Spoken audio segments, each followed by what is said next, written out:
All right, Rose. So our conversation for today, our starter is transformative morning routines, starting your day with intention. Mhm. So why don't you share how you start your day, and then I'll share how I start my day, and then we'll just have a conversation. Okay. So, maybe I would say the last 6 months, I started really thinking about how do I start my day? Because in the past, I would wake up, jump out of bed, make the bed, and then everything just starts going, right? And I'm already in my mind. What do I have to do? I have the list of things I'm going to accomplish that day, and I'm off to the races. Um, and then it felt like I was never, I was, it felt like I was tired before I even really got started because my mind started going. And so I started thinking about it. And what I came up with was when I first wake up, before I even leave the bed, I sort of do a gratitude, right? I go through a verbal gratitude. Sometimes I do it in my mind without, of course, verbally saying it. You know, being sort of grateful I woke up today. I mean, the basics, like I'm awake, um, that I have an opportunity today to do something, right? To improve myself, to meet maybe somebody new, maybe to help somebody along the way, whatever it is. And I sort of open it up with sort of like do with me as you will today sort of thing. And I try to slow it down. So what I did, actually, I backed up the time I wake up so that I'm not rushing, so that I allow myself to sort of, because you're coming out of slumber, right? So it felt like I was going from 0 to 100, so it's like, okay, wind up slowly. And so I built in more time so I could take a longer shower. I can get dressed without doing one thing, brushing your teeth, and then thinking of the other thing. So I can kind of sort of move through the day a little more purposefully. So when I start the day, and that even when you're eating breakfast, right, you're rushing. So if you back up and you give yourself some more time, you could do it slower. And I just feel like it's just about getting yourself geared up. And so those are sort of things that I do. I eat slower. I mean, or I'm imagining what I would like to accomplish that day, but I'm also grateful for just being in that moment. And it felt so different in terms of how I pivot, how I approach my life, right? Um, and it forced me to sort of have that sense of gratitude always sort of in the forefront. So I think that that's how, but to add to that, I also, and I think I'd share this with you, start thinking about how I end my day also, because Mm-hmm. that does have a connection, right? Like if I end my day reading poetry like I do a lot of times, or nature writing, or listening to very calm music, or sometimes nothing at all. When I enter into slumber, I find that in the next morning when I wake up, and this directly impacts my morning routine, I feel like I'm ready to embrace the day because I properly closed the other day down. Yeah, yeah. It's funny that you said that because I was going to mention I said said morning routine, but I actually in December, I think it was, you and I had made the commitment about gratitude journal Mhm. or something like that. And one of the things that I try to end every night with is my gratitude. Like I just maybe jot like a couple little sentences, not huge paragraphs or anything like that. But and I've been doing that consistently now since we started. So I started officially January 1st. And how do you feel And that? How is that different? um so like before I started doing that, I didn't I have a night routine, but it's like, either take a shower, wash my face, depending on which day it is, that kind Right. of thing, if I take my shower at night or in the morning. Um, the just normal self-care type stuff. Mhm. But this idea of mentally practicing gratitude before I go to bed, I do that. And Mhm. then I write it down, I write it on my iPad because I have an app in there. And then when I actually lay in bed, I do a very short meditation. Um, meditation slash prayer Mhm. of just gratitude. And I've been asking God, Mhm. the divine creator, just Mhm. to help continue inspiring my art. Mhm. And so I do that, and then I visualize um one of the things that I'm trying to bring into the world. Mhm. And I take a couple moments to do that. And then I go to sleep. Mhm.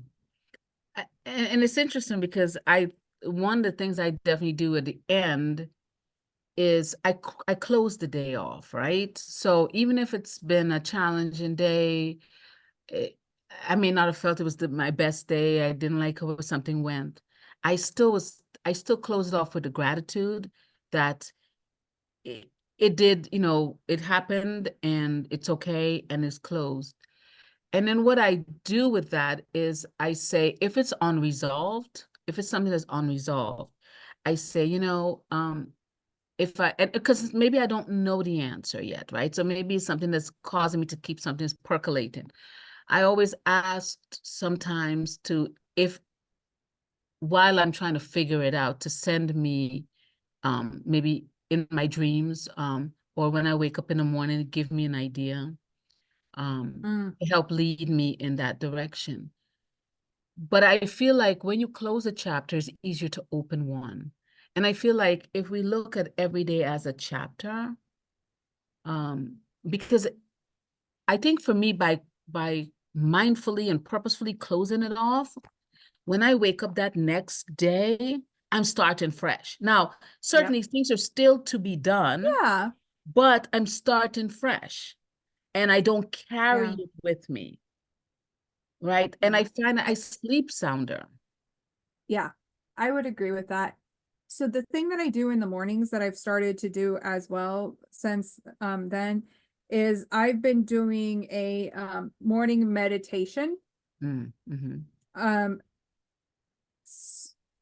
and it's a book Mm-hmm. that has like it, and I listen to it on Audible, so it like reads these meditations and then you repeat back the meditation, so Mm-hmm. it's back and forth, because I've learned a long time ago that sometimes I need to reprogram things that I believe. Yeah. And meditation is one way Mm-hmm. that allows me to reprogram beliefs Right. that I have and I hold that are no longer serving me but are still stuck Right. in Right. there until I can work through them. So I do that every morning. And let's say like if my morning is like super busy and I don't get to sit and do it because I have to, jump in the car and drive somewhere, I just do the meditation as I'm driving. And Mm-hmm. I don't close my eyes, of course. Right. And it's funny because, that brings me up to someone saying a while back, you can pray with your eyes open, right? You can Yeah. meditate. You can literally, it's just that of course, as kids, we were trained, close your eyes. And because that was an interesting idea of anchoring yourself in it now. Because if you really think about it, when you close your eyes, you're closing off anything that distracts you. Mm-hmm. And so it's easier to do it, but you can cultivate the ability to do it even because I have been in situations where I'm in a tough conversation, or let's say you're going into an interview, something that, you feel kind of out of sorts, and you can pray with your eyes open. You can pray while you're having a conversation. Like sometimes I'm in a conversation, a difficult conversation, and I'll say, help me stay patient, help me stay calm, help me stay centered. Yeah. Now, like help me now. I don't call it, can you help now? Send help right now. And so there is an immediacy about it. So my eyes are open, the other person doesn't know, but I'm praying for grace, I'm praying for patience, I'm praying for compassion, those type of things, and so it's interesting. I mean, you can do it both ways, right? Again, it's just there's many ways to do something. Yeah. And I Yeah. love what you said about sort of being, what I'm hearing is the openness to allow something new to arise, right?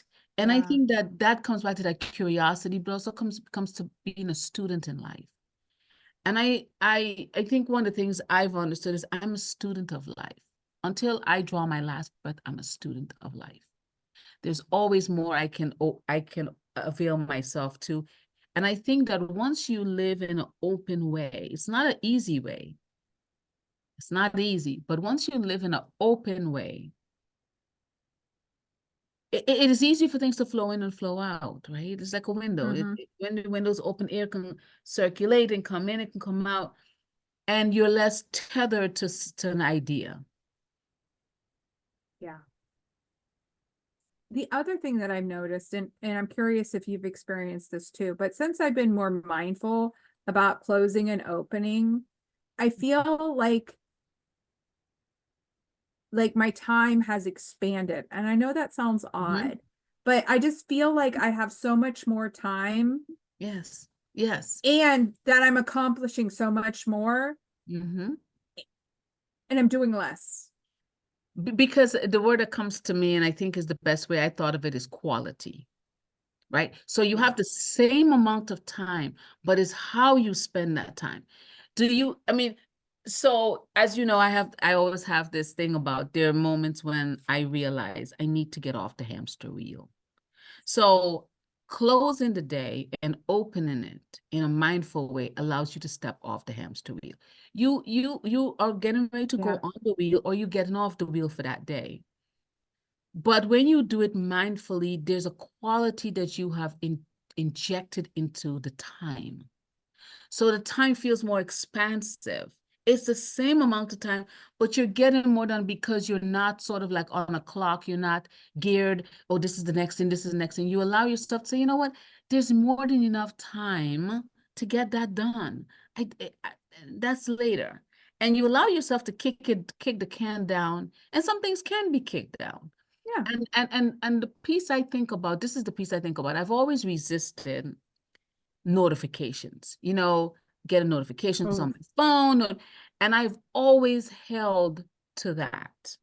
And I always will. And I think it's because I don't want to be tuned in every second. It's toxic to be tuned in every second because you might be in a very good mood and then some news comes along, somebody's killed. I mean, there's some, and then you're like, and um, I feel like it's just a matter of time, being able to decide what you do with that time that you're given. so I think it's so interesting that you made that point. I don't keep my email open Hmm? because I want to choose when I go in and I check my email because of it popping up if you don't do that. Except for tonight, Hmm. normally my phone is set on when it vibrates only Right, because then for phone calls, right, for texts, it doesn't do anything. I just see it the next time I open right, my phone right. for that same reason. Hmm. Because and like I know you don't do social media, but for my social media accounts, they're all set that exact same way. Hmm. I don't see them until I go into the app, and I try to be very mindful of that for that exact same purpose. Yeah, and the word that was coming up to my mind is that idea that I heard someone say, and I'm inclined to agree, just because that's how I live, that the more we're tapped into every second of the world, the less time to contemplate. And so Mm. the idea of contemplating, being aware, learn about yourself, there's only so many hours. How do you choose to use it? I Yeah. think my not being the fact that I've never been on social media is for that reason. I don't think I was able to articulate it then. But for me, I get it because you could say, well, because even my mom, everyone I know is on it.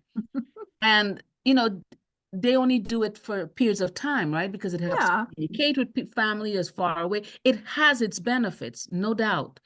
But I think for me, there's always been a part of me that feels like I should decide when and how I move, right? When you're working, you have less control, right? Because you have to be at a place, you have to do certain things, and that's fine. You're paid to respond and execute during that time.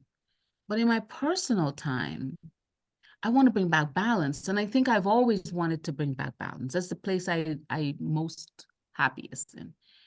And I have to be able to shut off. Just like I can engage, I need to disengage. Right.